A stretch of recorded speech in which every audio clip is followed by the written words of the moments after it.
Everyone, आज मैं आप लोगों के लिए लेकर आई हूँ केमिस्ट्री का प्रैक्टिकल नंबर 1 यानी कि प्रिपरेशन ऑफ अ सॉल्यूशन।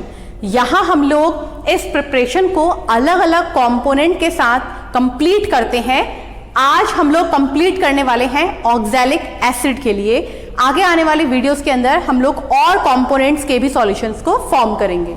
तो आज का हमारा टॉपिक है preparation of 250 ml m/50 solution of oxalic acid. तो हम लोग इस क्वेश्चन को डिस्कस कर लेते हैं। प्रिपरेशन ऑफ 250 ml यानी कि हम लोगों को यहाँ पर वॉल्यूम ऑफ सॉल्यूशन जो बनाना है वो बनाना है 250 ml। अब यहाँ पर m/50 का मतलब क्या है? यहाँ पर कैपिटल M जो है हमें पता है डिनोट करता है मोलैरिटी को, और यहाँ पर m/50 का मतलब है हमें मोलैरिटी की वैल्यू रखनी है 1/50। तो आपने ध्यान रखना है कि यहाँ पर अगर m/50 रखा है तो हम लोगों ने मोलैरिटी को यूज किया है। अगर यहाँ पर n होता तो हम लोग नॉर्मेलिटी को यूज करते। साथ ही यहाँ पर एक बात मैं और ऐड कर देती हूँ कि यहाँ पर 50 की जगह पर वैल्यू 10, 20 कुछ भी हो सकती है। प्रिपरेशन हर बार सेम होगी। यहाँ पर ये वैल्यू चेंज होने से बस जो हम लोगों को वेट लेना है कंपोनेंट का उसमें डिफरेंस आ जाएगा। किस तरीके से, इसको हम लोग देख लेते हैं। फॉर एग्जाम्पल हम लोगों को यहाँ पर पता है मोलैरिटी का फॉर्मूला होता है given weight divide by molar mass. मैंने नंबर ऑफ मोल्स को ओपन करके लिख दिया है। ये हो जाएगा given weight divide by molar mass divide by volume of the solution. अब क्योंकि यहाँ पर वॉल्यूम ऑफ द सॉल्यूशन दिया है ml मिलीलीटर के अंदर, हम लोग इसको मल्टीप्लाई कर देंगे 1000 से। तो अब हमें पता होना चाहिए कि गिवन वेट हमारे पास कितना है। हम लोगों को गिवन वेट को फाइंड आउट करना है। तो जितनी बची हुई वैल्यूज हैं हम लोग उनको यहाँ पर पुट कर देंगे। जैसे कि हम लोग अभी बोला कि मोलैरिटी की वैल्यू कितना है m/50, ये हो जाएगा 1/50 is equals to given weight हम लोगों को निकालना है W अपॉन मोलर मास। अब यहाँ पर मोलर मास फाइंड आउट करना है हमें ऑक्सैलिक एसिड के लिए। तो हमें क्या पता होना चाहिए? हमें पता होना चाहिए कि ऑक्सैलिक एसिड का फॉर्मूला क्या होता है। तो ऑक्सैलिक एसिड के लिए फॉर्मूला होता है COOH single bond COOH dot में 2H2O। क्योंकि आज हमारे पास जो ऑक्सैलिक एसिड है वो हाइड्रेटेड फॉर्म में है। हाइड्रेटेड से मेरा मतलब है कि उसके अंदर वाटर मॉलिक्यूल ऐड है। तो अगर हमें मोलर मास निकालना है, हमें सभी को पता है कि वाटर का मोलर मास होता है 18। तो 2 × 18 कितना हो जाएगा? प्लस में 36। हम लोग यहाँ पर जो कंपोनेंट्स हैं उनके लिए मोलर मास लिख लेते हैं। यहाँ पर है 2 कार्बन यानी कि 2 × 12 प्लस यहाँ पर है 4 ऑक्सीजन मतलब 4 × 16 प्लस यहाँ पर है 2 हाइड्रोजन मतलब 2 × 1। हम इसे सॉल्व कर लेंगे। 2 12 जा 24 प्लस 64 प्लस 2 प्लस 36। जब आप इन सारी ही वैल्यूज को ऐड करेंगे ये हो जाएगा 4 4 8 2 10 6। ये हो जाएगा 3 6 9 10 11 एंड 12 126 ग्राम्स। यानी कि हमारे पास मोलर मास ऑक्सैलिक एसिड के लिए कितना आएगा?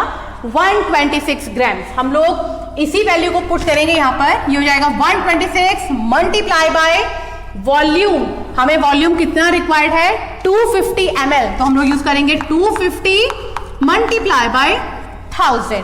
हम लोग यहाँ पर इन सभी वैल्यूज को एक साइड लेकर के जाएंगे, देन इसको सॉल्व करेंगे। ये हो जाएगा capital W is equals to cross multiply में जाएंगे 126 मल्टीप्लाई बाय 250 अपॉन 50 इंटू 1000।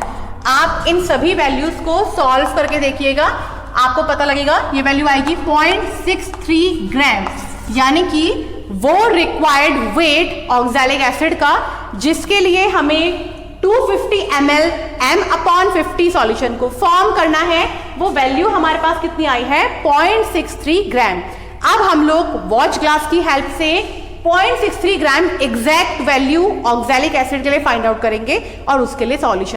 हमारा नेक्स्ट स्टेप होगा कि हम लोग हमारे वॉच ग्लास को कंप्लीटली ड्राई कर लेंगे डिस्टिल वाटर से। मैंने इसको कंप्लीटली वॉश करके ड्राई करके अब इसका वेट मेजरमेंट करना है।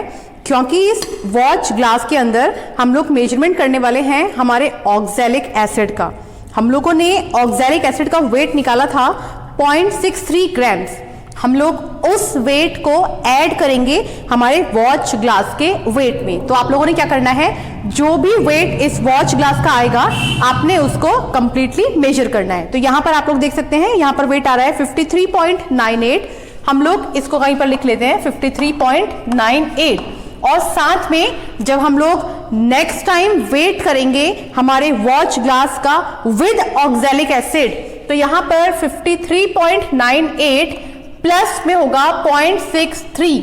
तो हम लोग इसको ऐड कर लेंगे, ये हो जाएगा 8, 9, 10, 11, 6, 4, 5। यानी कि अब हम लोग जब नेक्स्ट टाइम पर वॉच ग्लास को ऑक्सैलिक एसिड के साथ वेट करेंगे तब हमारा वेट आना चाहिए 54.61। तो चलिए हम लोग अब इस वॉच ग्लास के ऊपर ऑक्सैलिक एसिड को, हम लोगों ने यहां पर लिया है ऑक्सैलिक एसिड और हम लोग एक स्पैचुला की हेल्प से बहुत धीरे धीरे कम क्वांटिटी में यहां पर वॉच ग्लास के अंदर ऑक्सैलिक एसिड को फिल करेंगे। अभी हमारे पास वेट आया है 54.58, हमें ये करना है 54.61। तो हम लोग इसका मेजरमेंट कर लेंगे 54.61 तक, ये हो जाएगा। एग्जैक्ट वेट हमारे पास आ गया है 54.61। तो अभी हमारा वॉच ग्लास का वेट था 53.98 और प्लस में हम लोगों ने ऐड किया है 0.63 ग्राम्स ऑक्सैलिक एसिड। तो हमारा मेजरमेंट कंप्लीट हो चुका है। अब हम लोग चलते हैं हमारे प्रिपरेशन सेटअप। अभी आप लोगों के सामने वो सभी इक्विपमेंट्स रखे हुए हैं जिनकी हेल्प से हम लोग 250 ml M/50 solution of oxalic acid को फॉर्म करने वाले हैं। तो सबसे पहले हम लोगों ने क्या करना है, ये है हमारे पास वॉश बॉटल जिसमें मैंने ऑलरेडी फिल कर रखा है डिस्टिल वाटर को, और इसकी हेल्प से हम लोग हमारे जितने भी इक्विपमेंट यहाँ हम लोगों ने आज यूज करने हैं उनको अच्छे से वॉश कर लेंगे, ताकि किसी भी टाइप के अगर कोई कंपोनेंट्स या फिर कोई आयंस इनके अंदर प्रेजेंट हो तो वो सारे के सारे इसमें से रिमूव हो जाएं। ये है हमारे पास H2SO4 जिसका 20 ml हम लोग यूज करने वाले हैं हमारे ऑक्सैलिक एसिड के सॉल्यूशन के अंदर। तो चलिए मैंने बीकर को अच्छे से डिस्टिल वाटर से साफ कर दिया है। अब हम लोग यहाँ पर मेजरिंग फ्लास्क, ये है हमारे पास हमारी मेजरिंग फ्लास्क जिसको हम लोग डिस्टिल वाटर के हेल्प से अच्छे से साफ कर लेंगे। और इस मेजरिंग फ्लास्क में आप लोग देख सकते हैं ये 100 ml की है, आप चाहे तो 250 ml का मेजरिंग फ्लास्क भी यूज कर सकते हैं। मेजरिंग फ्लास्क में हम लोग एग्जैक्टली 20 ml तक हमारे कंसंट्रेटेड H2SO4 को फिल कर लेंगे। तो हम लोग मेजरमेंट करते हैं 20 ml तक।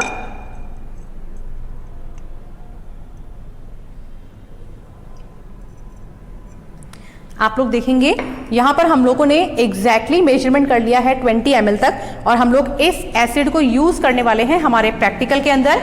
हम लोग इसको एक साइड में रख लेते हैं। अब हम लोग हमारे बीकर के अंदर सबसे पहले मूव कराएंगे हमारे ऑक्सैलिक एसिड को, जिसको हम लोगों ने ऑलरेडी वेट कर लिया था।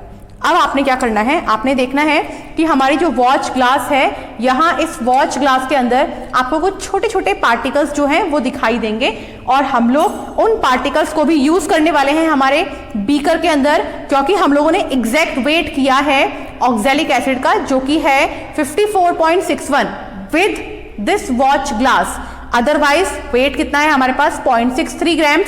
तो हम लोग वॉश बॉटल की हेल्प से जितना भी हमारे पास ऑक्सैलिक एसिड इस वॉश ग्लास के अंदर है उसको भी इसमें से रिमूव करा देंगे, और तब तक वॉश करेंगे जब तक एक सिंगल पार्टिकल इस वॉच ग्लास के अंदर रह ना जाए। तो अभी आप लोग देखेंगे मैंने कंप्लीटली वॉश कर दिया है इस वॉच ग्लास को, और अब ये वॉच ग्लास एकदम क्लीन है, यानी कि हर एक सिंगल पार्टिकल ऑक्सैलिक एसिड का जो इस वॉच ग्लास के अंदर था अब हमने उसको क्लीन कर दिया है। तो इसको अब हम लोग साइड में रख लेते हैं। अब हम लोग इस बीकर के अंदर जिसमें हमारा कुछ अमाउंट ऑफ डिस्टिल वाटर जिसको हम लोगों ने वॉश बॉटल की हेल्प से यूज किया था, और साथ में ये 20 ml कंसंट्रेटेड H2SO4 हम लोग इसको यूज करने वाले हैं। हम लोगों ने धीरे धीरे करके इस एसिड को ट्रांसफर करना है इस बीकर के अंदर। आप लोग देखेंगे जैसे जैसे हम लोग इस बीकर के अंदर कंसंट्रेटेड H2SO4 को मिक्स करते जा रहे हैं, हमारे ऑक्सैलिक एसिड के जो पार्टिकल्स हैं वो सॉल्युबल होते जा रहे हैं। अब हम लोग बचे हुए कंसंट्रेटेड H2SO4 को भी मिक्स कर लेंगे हमारे बीकर के अंदर। तो इस तरीके से हम लोगों ने कंप्लीटली मिक्स कर लिया है हमारे कंसंट्रेटेड H2SO4 को हमारे ऑक्सैलिक एसिड के अंदर। ये हम लोगों ने जब कंप्लीटली मिक्सिंग कर ली है, अब हम लोग यहां पर यूज करने वाले हैं हमारे फ्लैट बॉटम फ्लास्क का, जिसको हम लोग प्रिजर्व करने के लिए भी यूज करते हैं। इस फ्लास्क के अंदर हम लोग प्रिजर्वेशन करते हैं जिन सॉल्यूशंस को हम लोग टाइट्रेशन के लिए यूज करते हैं। तो यहां पर आप लोग देखेंगे, अगर आप लोगों को दिखाई दे, मैं आप लोगों को पास से दिखाने की कोशिश करती हूं। यहां पर एक लाइन, आपको बहुत हल्की लाइन है, शायद दिखाई नहीं दे रही होगी, यहां पर एक बहुत हल्की लाइन आप लोगों को शो होगी। ये लाइन तक हम लोगों को सॉल्यूशन को फिल करना है। हमारे पास अमाउंट अभी इतना है और हमें इसको फिल करना है इस पॉइंट तक। तो ये इस पॉइंट तक कैसे पहुंचेगा? हम लोग जितना भी अमाउंट रिक्वायर्ड होगा लिक्विड का, उतना डिस्टिल वाटर इस फ्लास्क के अंदर मिक्स करेंगे। किस तरीके से होगा ये? हम लोगों ने फ्लैट बॉटम फ्लास्क को ओपन करना है और कुछ अमाउंट ऑफ डिस्टिल वाटर हम लोगों ने यूज करना है हमारे बीकर के अंदर। अब हम लोग इस बीकर से इस कॉनिकल फ्लास्क के अंदर हमारे सॉल्यूशन को भेजने वाले हैं, ट्रांसफर करने वाले हैं। उसके लिए हम लोग यूज कर रहे हैं फनल का। इस फनल को मैंने ऑलरेडी डिस्टिल वाटर से अच्छे से वॉश कर दिया है, ताकि इससे पहले अगर इसके ऊपर कोई भी पार्टिकल्स रहे हो, आयंस रहे हो, वो सब इसके अंदर से रिमूव हो जाए। तो हम लोग इस फनल को इस फ्लैट बॉटम फ्लास्क के ऊपर रख लेंगे और अब हम लोग धीरे धीरे ट्रांसफर करेंगे हमारे 250 ml सॉल्यूशन को। इस ड्रॉपर की हेल्प से अब हम लोग ड्रॉप बाय ड्रॉप इस सॉल्यूशन को इसके अंदर फिल करेंगे, ताकि ऐसा ना हो कि ये इस लाइन से ऊपर पहुंच जाए। अब आप लोग देखेंगे कि हमारा जो सॉल्यूशन है वो जस्ट एक पॉइंट पीछे है और अब हमारा ये सॉल्यूशन जो है वो कंप्लीट हो गया है। यानी कि हम लोगों ने इस सॉल्यूशन को, ये M/50 सॉल्यूशन जो हम लोगों ने प्रिपेयर किया है ऑक्सैलिक एसिड का 250 ml, आप लोग देखेंगे ये कॉनिकल फ्लास्क के ऊपर लिखा हुआ है 250 ml जो है वो हम लोगों ने प्रिपेयर कर लिया है। और अब हम लोग इसको टाइट्रेशन के लिए, हमारा नेक्स्ट स्टेप होने वाला है टाइट्रेशन। हम लोग इस सॉल्यूशन को हमारे टाइट्रेशन के लिए सेव करके रख देंगे। तो हमारा नेक्स्ट स्टेप होगा titration of oxalic acid by the help of KMnO4 solution.